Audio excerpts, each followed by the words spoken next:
The USA's credit rating is under threat, according to Fitch Ratings, suggesting that if they don't resolve this debt ceiling crisis, the US will be downgraded. As it stands, it's at AAA, and even if they drop it down to AA+, that's going to be a catastrophic event for the US economy. It's articles like this that kind of get on my nerves.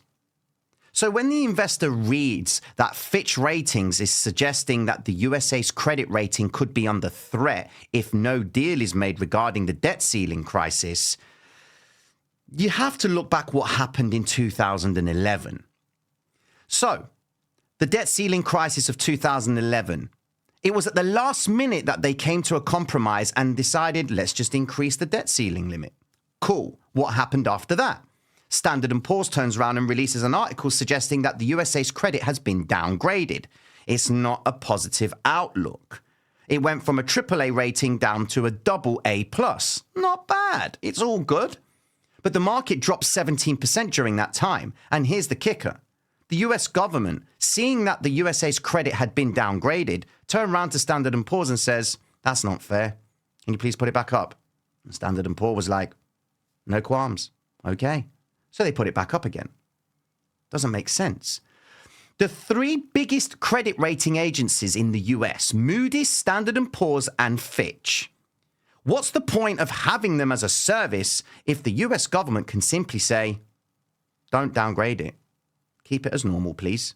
The reason why it's so important that they maintain the AAA rating regardless of circumstances is because overseas investors see the US as a risk if their credit rating is not top. The US needs foreign investment. And if foreign investors are looking at the US and thinking, hold on a second, bro, like these guys, how am I going to get my money back if I give it to you? Your credit rating has been reduced. Go and buy yourself a car. The lender's going to look at your credit rating. It's going to understand your buying behaviors, your spending habits. It's going to make a decision as to whether or not you are a risky person to borrow to. The US is exactly in the same situation with this credit rating discussion. And they're saying these sort of things which are kind of spooking some investors. But in better news than that, we've got NVIDIA that jumped 27% on the idea that their AI division or profits have all come from this industry of AI. Happy days. If we go over to the chart itself, you can see, look at that bad boy right there, $383 a share, mad volume, $956 billion market cap. That has got a lot of interest. Lots of funds are invested in this bad boy. But this shows you that there are so many people, investors, institutional fund managers, all on the sidelines with cash, looking for any excuse to load up into the marketplace. Now, it'll be very interesting to see who actually holds NVIDIA. Check this out. So this chart right here shows you the recent sales in the NVIDIA stock. And these guys are kind of...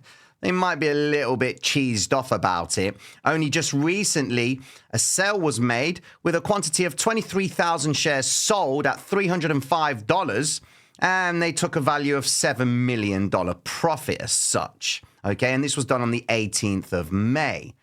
Now, you might be thinking, hold on a second. Aren't these guys going to be thinking, that's not good?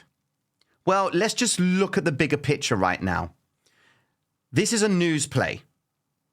So if people are buying this stock up right now, then there is a good chance that the future doesn't look too great. Think about it. If we're going into this catastrophic event, then why on earth would these guys, and you'd think that the people, the director or another director, Mr. Dawn, Mark, these guys hold this stock. Why are they selling it? If they know that their company's doing good and they've got mad results leading to a nice move up from here, I mean, we don't know fully why they've sold, but you'd think to yourself, you'd hold on at least. That could be suggesting that this stock could actually retrace back down and sell off, given that it's such a volatile stock anyway, and it moves up aggressively because it's a tech stock, but it does have a lot of market cap. So it's going to take a lot for it to sell off. But today, they made the money. Drum roll, ladies and gentlemen. Projection has played out for us. We have got ourselves a nice little reversal with Bitcoin, as we had stated earlier on in the live streams. Now, check this out. Bitcoin is now at a very, very important point, which is exactly where I look for potential trading opportunities.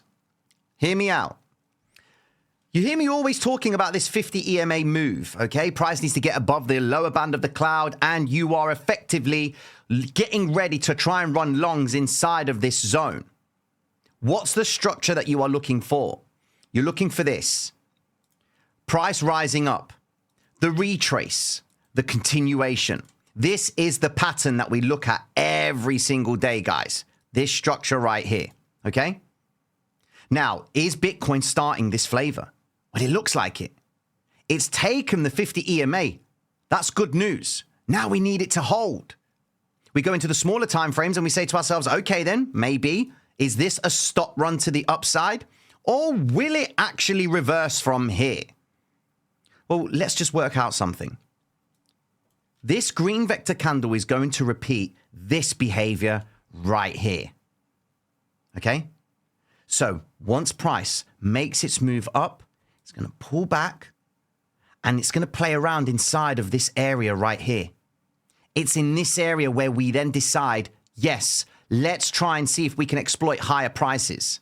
This is where we would assume that Bitcoin's going to try and take that 800 EMA on the 15-minute time frame, which is the 200 EMA on the 1-hour time frame. We zoom out and we put things into perspective and we say, okay, can we justify that? Well, yes, we can. Look left. Where are we going towards? The imbalance, the red vector candle region. They've now worked that zone. Now, all we need Bitcoin to do in Asia tonight is flush through and at least try and get to that 800 EMA. That is what I would be looking for Bitcoin to try and achieve later on tonight.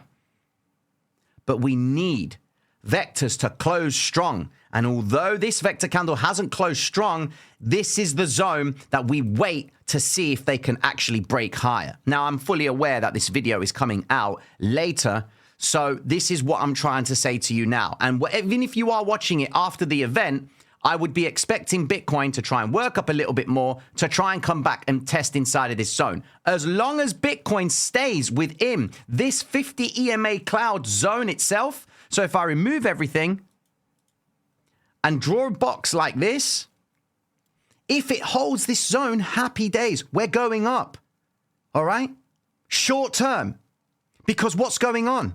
The market maker has now got enough traders trapped in these areas right here. He's liquidated some longs. He's made those same longs go short, and now he's making them pay the price for it. We go over to the high block and we can see where we are with the liquidity, and we have a look at the last 12 hours just to understand where traders' heads are at. We don't really have that much liquidity hitting the charts. So it could be just a volatile move up, which is why we want this area right here to prove its worth. That's what we're looking for. Okay? Going into the 5-minute time frame, we're going to be asking ourselves, okay, come on, Bitcoin, show me your worth. Are you going to repeat this process right here? So then you're looking for price to come up, which it has done, price to come back down, consolidate, and try and repeat the same thing to work towards the next zone. And the next zone happens to be on the 50 EMA. Above that, next vector candle region, happy days. 26,693. That's what we're looking for. But it's what it does inside here. That bit right there is what you're looking for, because this determines the completion of the move up. That's this zone right here. Now, if you go back in the charts and look at how price breaks above the 50 EMA, you'll start to see it yourself. Check this out. So Bitcoin drops to the downside. Cool. You're trying to work out if Bitcoin's going to continue higher to start attacking these liquidity zones right here, these vectors. It comes up. Look, moves up. There's the 50 EMA. It retraces back into the 50, moves out and goes even higher. This zone is what you're looking for in your trading every single day. And your odds of a trade playing out in your favor are heightened even more when price is consolidating sideways like this. Because the first green vector candle that appears above the 50 EMA with a clean break is the start of the move to the opposite direction. Why? Because market maker has trapped enough traders inside of these zones, and he is now getting ready to run price higher to make back his money that he gave away on the move back down when he went long, and he's then bringing price back up, taking out those liquidation points for those retail traders, and he's then preparing his shorts to roll price back down again. So I hope that makes sense for you all, guys. Remember, Asia is going to be a little bit volatile this evening because the markets are orientated in that way right now. We are prone to news announcements. We are prone to comments regarding McCarthy and the debt ceiling crisis. If they see a politician walk out of the White House with a sad face and they can associate that politician to the debt ceiling talks, the markets are going to react. That's where we are right now. Again, you are new to the channel, hit the like button and subscribe, and I'll be checking in with you all tomorrow afternoon. Take care of yourselves, gang. Peace.